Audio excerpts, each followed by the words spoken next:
Hoy, Randy, lumabas ka dyan!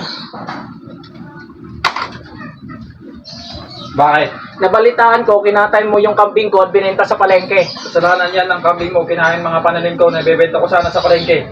Bayaran mo yung kambing ko. Bakit ko babayaran? Kinain yung mga pananim ko. Hindi ako papayag. Magkikita tayo sa barangay. Okay, sige. Pasok po kayo. Magandang umaga po, ma'am. Magandang umaga din. Maupo ka. Salamat po. Sino po sila? Ako po si Enteng. Ano po may paglilingkod ko sa inyo? Irereklamo ko po sana si Randy. Bakit po? Kinatay niya po kasi yung kambing ko at binenta sa palengke. Yun lang po. Opo. Sige po, at babalitaan ko si Kapitan tungkol sa inyong reklamo at papabalikin ko kayo sa susunod na araw. Sige po, salamat po. Maraming salamat po.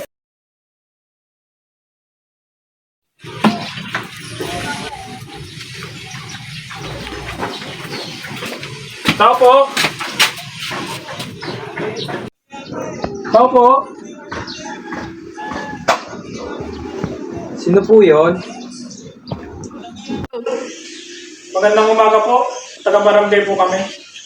Nandito po kami para ipaalam sa inyo na nirereklamo po kayo na Enteng. At pinapatawag kayo sa barangay upang pag-usapan ng iyong problema. Sige po. Magandang umaga po sa inyong lahat, Kapitan. Ito po si Ginoong Enteng at inirereklamo niya po si Ginoong Randy. Sige, bago natin simulan ang prosesong ito, tumayo muna tayo at manalangin. Panginoon, ibayan niyo po kami sa prosesong ito. Sana po malutas nila ang kanilang problema. Amen.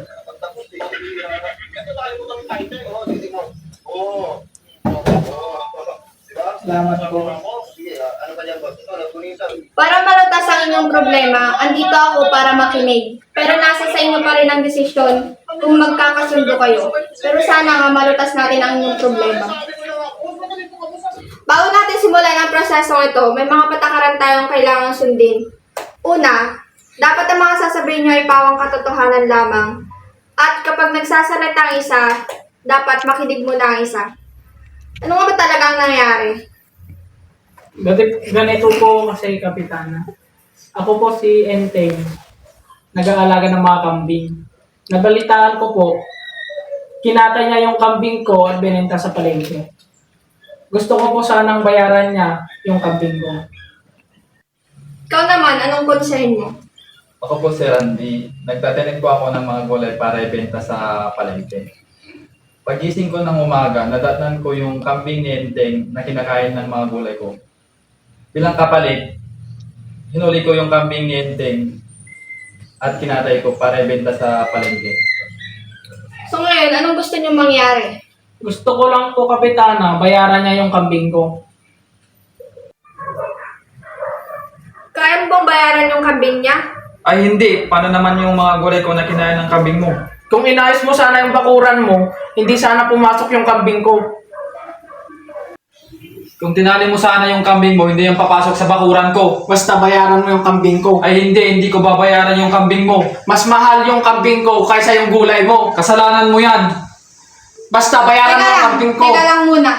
Wala na bang ibang paraan para masolusyonan ang inyong mga problema? Ano bang gusto mong mangyari? Ang gusto ko lang, Kapitana, bayaran niya yung kambing ko. Paano naman yung mga gulay ko na kinain ng mga kambing niya? Mas mahal yung kambing ko. Parehas lang ng presyo yun. Mas mahal yung kambing ko. Ay Teka lang. hindi. Kung ganun, dahil ayaw nyo magkasundo, i-recommend ko na lang kayo sa conciliation process. Sige po, Kapitana. Papatawag ko na lang kayo sa susunod na araw. Sige po. Salamat po, Kapitana.